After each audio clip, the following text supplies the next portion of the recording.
हेतुम् यज्ञेन यज्ञमयजन्त देवाः यज्ञेन यज्ञमयजन्त देवाः यज्ञेन यज्ञमयजन्त देवाः तानि धर्माणि तानि धर्माणि प्रथमान्यासन् तानि धर्माणि प्रथमान्यासन् देहनाकं महिमानः सचन्ते देहनाकं महिमानश्चन्ते देहनाकं महिमानश्चन्ते यत्र पूर्वे साध्याः सन्ति देवाः यत्र पूर्वे साध्या सन्ति देवाः यत्र पूर्वे साध्या सन्ति देवाः ॐ नमः सदसे ॐ नमः सदसे ॐ नमः सदसे नमः सदसस्पतये नमः सतसस्पतये नमः सतसस्पतये नमः सखीनां नमः सखीनां नमः सखीनां रोगाणां चक्षुषे पुरोगानां चक्षुषे पुरोगानां चक्षुषे नमो दिवे नमो दिवे नमो दिवे नमः पृथिव्यै नमः पृथिव्यै नमः पृथिव्यै सप्रथसभां मे गोपाय सप्रथ सभां मे गोपाय सप्रथ सभां मे गोपाय ये च सभ्याः ये च सभ्याः ये च सभ्याः सभासतः सधासतः सधासतः तानीन्द्रियावतः कुरु तानीन्द्रियावतः कुरु तानीन्द्रियावतः कुरु सर्वमायुरुपासताम् सर्वमायुरुपासताम् सर्वमायुरुपासताम् सर्वेभ्यः श्रीवैष्णवेभ्यो नमः सर्वेभ्यः श्रीवैष्णवेभ्यो नमः सर्वेभ्यः श्रीवैष्णवेभ्यो नमः प्रणम्य प्रणम्य प्रणम्य अशेषेः परिषद् अशेषेः परिषत् अशेषेः परिषत् भवत्पादमूले भवत्पादमूले भवत्पादमूले मया समर्पिताम् मया समर्पिताम् यत्किञ्चित् दक्षिणाम् यत्किञ्चित् दक्षिणाम् यथोक्तदक्षिणामिव स्वीकृत्य यदोक्तदक्षिणामिव स्वीकृत्य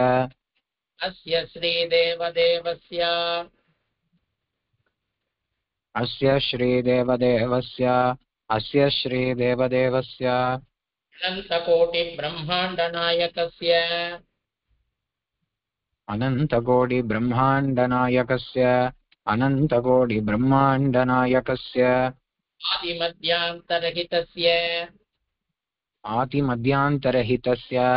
आदिमध्यान्तरहितस्य अगणित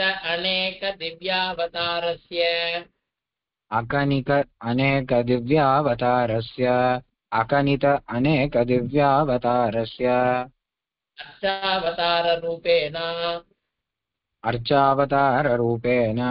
अर्चावताररूपेण अवतीर्णस्य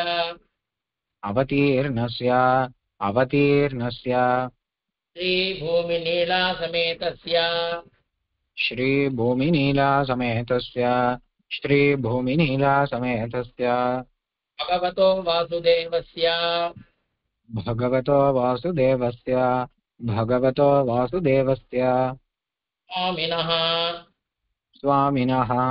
स्वामिनः उत्सवाक्यम् कर्म कर्तुम् कर्म कर्तुम् कर्म कर्तुं योग्यता सिद्धिम् अनुग्रहाण योग्यता सिद्धिम् अनुग्रहाण योग्यता सिद्धिम् अनुग्रहाण दर्भेष्वासीनः दर्पान् धारयमाणः दर्भेष्वासीनः दर्भान् तारयमानः दर्भेष्वासीनः दर्भान् तारयमानः पवित्रपाणिः प्राणानायम्य पवित्रपाणिः प्राणानायम्य पवित्रपाणिः प्राणानायम्य நீர் சொல்லிட்டே வரீங்களா ஸ்ரீமான் வெங்கடநாச்சாரியः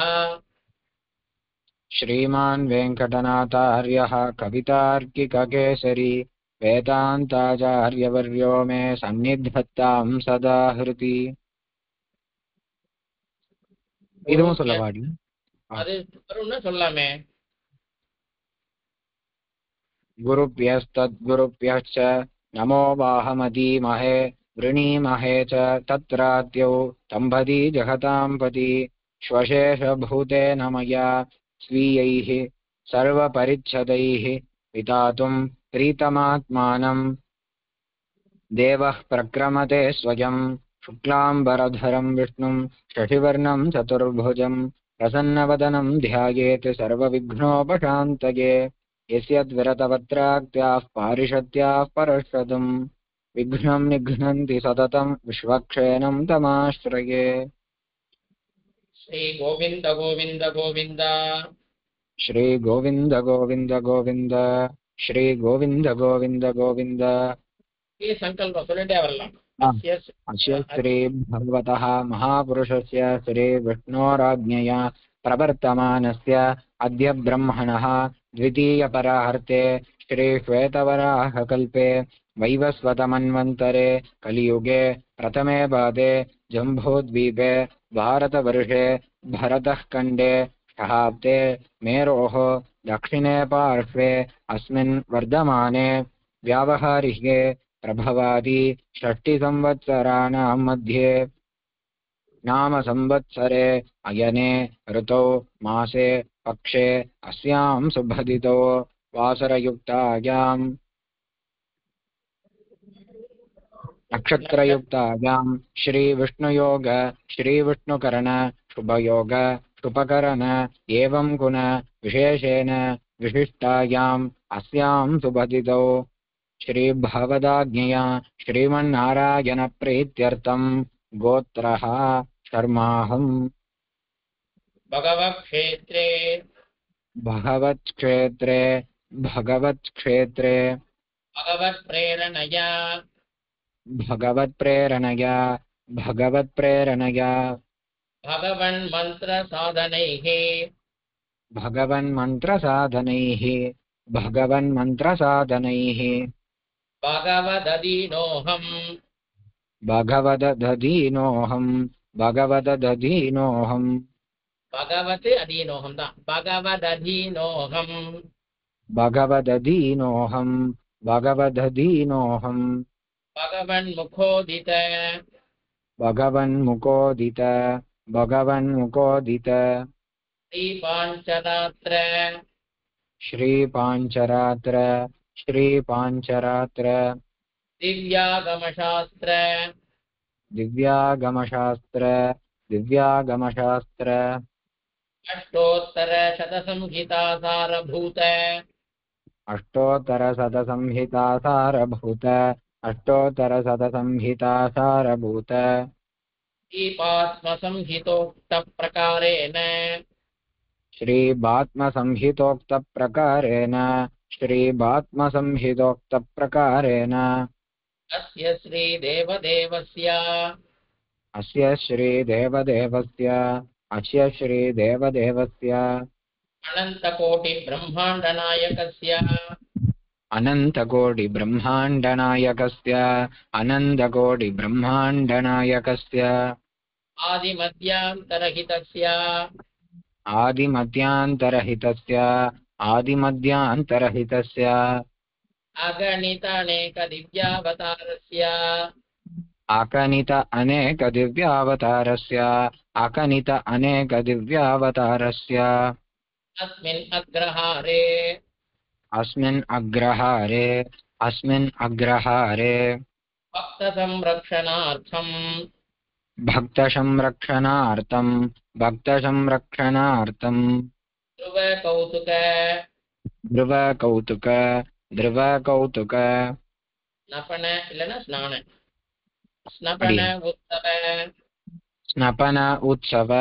स्नपन उत्सव बलिबेरात्मक बलिबेरात्मक पंचविग्रहैः पञ्चविग्रहैः अर्चावताररूपेण अर्चावताररूपेण अवतीर्णस्य अवतीर्णस्य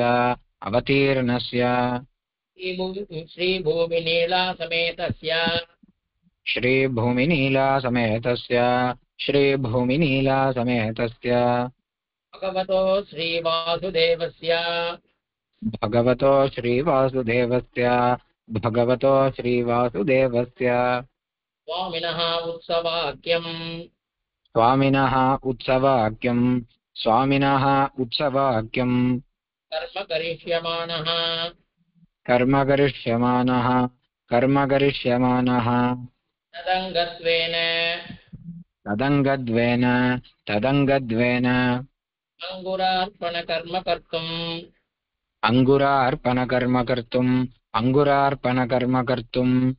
मृत्सङ्ग्रहणं करिष्ये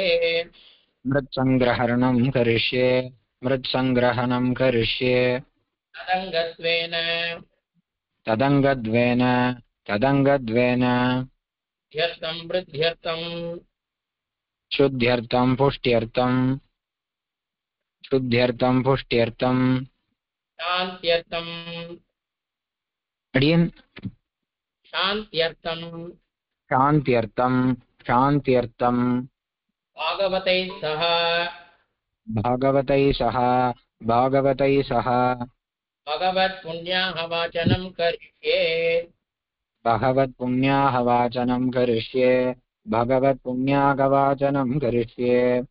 आदौ निर्विघ्नेन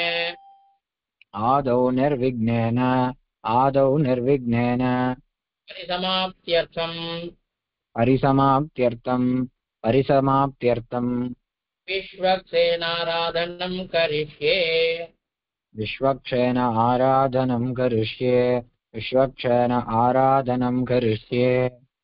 விஸ்வக்ஷேனாராதனம் பண்ணிட்டு அடுத்தது அந்த கலசத்துக்கெல்லாம் பண்ண வேண்டி அங்கே அடுத்தது பிரார்த்திக்கணும் யூயம் புண்ணியாக வாசன மந்த்ரான் ப்ருவந்து यूयं पुण्याः वाचनमन्त्रान् ब्रुवन्तो ஓம் பத்மாய நமः ॐ पद्माय नमः பீடத்தை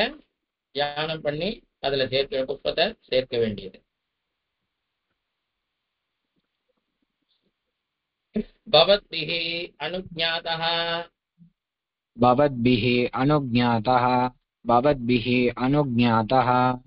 याहं वाचयिष्ये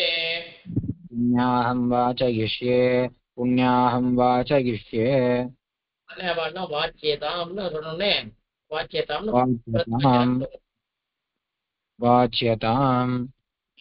ओम भगवान् पवित्रम्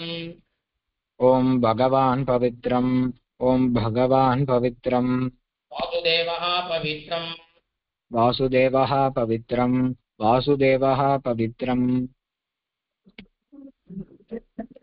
तत्पादौ पवित्रम्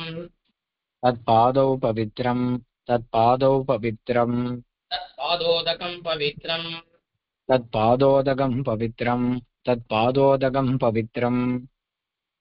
ओम तत्सत्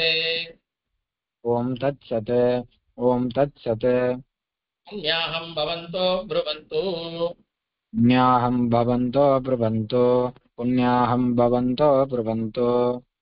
ओम அது गायत्रीனாலே சொல்ல வேண்டும் ஓம் தத்ச விதுர்வரேண்யம் भर्गो देवस्य धीमहि धियो यो न प्रचोदयात् ओम नारायणाय विद्महे वासुदेवाय धीमहि तन्नो विष्णुः प्रचोदयात् ओम सुदर्शनाय विद्महे हेतिराजाय धीमहि तन्नश्चक्र प्रचोदयात् அப்படின்னு சொல்லி அந்த கும்பத்துல அக்ஷதையை சேர்க்க வேண்டியது. சொல்லடியே. ॐ तत्सवितुर्वरेण्यं भर्गो देवस्य धीमहि धियो यो नः प्रचोदयात् ॐ नारायणाय विद्महे वासुदेवाय धीमहि तन्नो विष्णुः प्रचोदयात् ॐ सुदर्शनाय विद्महे हेतिराजाय धीमहि तन्नो चक्रः प्रचोदयात् ॐ तत्सवितुर्वरेण्यं भर्गो देवस्य धीमहि धियो यो नः प्रचोदयात् ॐ नारायणाय विद्महे वासुदेवाय धीमहि तन्नो विष्णुः प्रचोदयात् ॐ सुदर्शनाय विद्महे हेतिराजाय धीमहि तन्नो चक्रः प्रचोदयात् அந்த கலசத்துல ஷடக்ஷரத்தினாலே சுதர்சனம் ஆவாகனம் பண்ணி உபச்சாரங்கள்லாம் சமர்ப்பிக்க வேண்டும். ஓம் பகவான் வாசுதேவः ॐ भगवान् वासुदेवः ॐ भगवान् वासुदेवः भगवान् सङ्कर्षणः भगवान् शङ्कर्षणः भगवान् शङ्कर्षणः भगवान् प्रद्युम्नः भगवान् प्रद्युम्नः भगवान् प्रद्युम्नः भगवान् अनिरुद्धः भगवान् अनिरुद्धः भगवान् अनिरुद्धः एष भगवान् एष वासुदेवः एष भगवान् एष वासुदेवः एष भगवान् एष वासुदेवः एषा सा परा प्रकृतिः एषा सा परा प्रकृतिः एषा सा परा प्रकृतिः एतत्परं ब्रह्म एतत् परं ब्रह्म एतत् परं ब्रह्म एष प्रभवः एषः प्रभवः एषः प्रभवः एषो व्ययः एषो व्ययः एषो व्ययः एष आत्मा चतुर्विधः एष आत्मा चतुर्विधः एष आत्मा चतुर्विधः सर्वज्ञः सर्वदर्शी सर्वज्ञः सर्वदर्शी सर्वज्ञः सर्वदर्शी सर्वेश्वरः सर्वशक्तिः सर्वेश्वरः सर्वशक्तिः सर्वेश्वरः सर्वशक्तिः समृद्धिमान् समृद्धिमान् समृद्धिमान् अवृद्धिः अन्यूनः अगृत्तिः अन्योनः अगृत्तिः अन्योनः आद्यो वशी आप्त्यो वशी आप्तो वशी आधीनो अनादिरनन्तः आदीनो अनादिरनन्तः आदीनो अनादिरन्तः स्वाधीनः अनादिः अनन्तः स्वाधीनः ओ, अनादिरनन्तः स्वाधीनः अनातिरन्तः स्वाधीनः अनातिरन्तः अनादिः अनन्तः अन्तः न मुडिवु अनन्तः पिरिचिन्रणमा स्वामी अनन्तः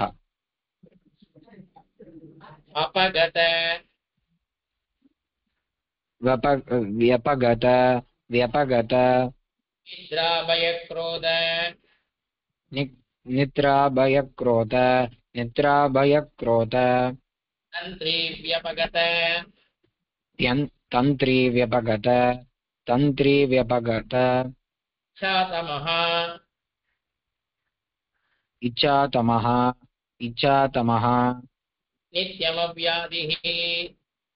नित्यं नित्यमव्याधि नित्यम् अव्याति नित्यम् अव्याति निर्दोषो निरनिष्टो निर्दोषो निरनिष्टो निर्दोषो निरनिष्टो निरवध्यः निरवध्यः निरवध्यः एवं भगवन्तम् एवं भगवन्तम् एवं भगवन्तम् वासुदेवं ये विदुः वासुदेवं ये विदुः वासुदेवं ये विदुः ये विदुः ये विदुः ये विदुः येनैवं विदुः येनैवं विदुः येनैवं विदुः ते विदुः न ते वितुः न ते वितुः एषा कृतिरेष भगवान् वासुदेवः एषा कृतिरेष भगवान् वासुदेवः एषा कृतिरेष भगवान् वासुदेवः एषा कृतिरेष भगवान् सङ्कर्षणः एषा कृतिरेष भगवान् सङ्कर्षणः एषा कृतिरेष भगवान् सङ्कर्षणः एषा कृतिरेष भगवान् प्रद्युम्नः एषा कृतिरेष भगवान् प्रद्युम्नः एषा कृतिरेष भगवान् प्रद्युम्नः एषा कृतिरेष भगवान् अनिरुद्धः एषा कृतिरेष भगवान् अनिरुद्धः एषा कृतिरेष भगवान् अनिरुद्धः इति जप्त्वा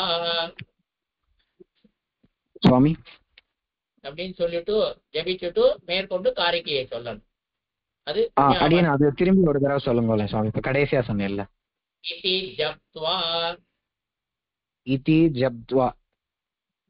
ஜபிக்கிறது. அடியன்